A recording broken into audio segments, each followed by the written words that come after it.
memalukan negara di mata dunia. Kita berasa malu apabila FIFA sendiri menyatakan kes ini adalah penipuan terang-terangan yang dilakukan oleh pihak FAM.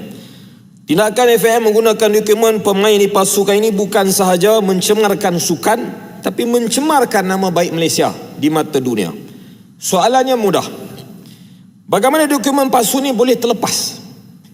Siapa yang luluskan dokumen yang palsu ini? Mengapa tidak ada pegawai yang dihukum? Pengantungan Setiausaha Agung FAM dilihat seolah-olah seperti wayang sebab dia masih lagi boleh menyertai program-program ataupun majlis-majlis rasmi, terutama juga yang melibatkan kepimpinan FIFA baru-baru ini.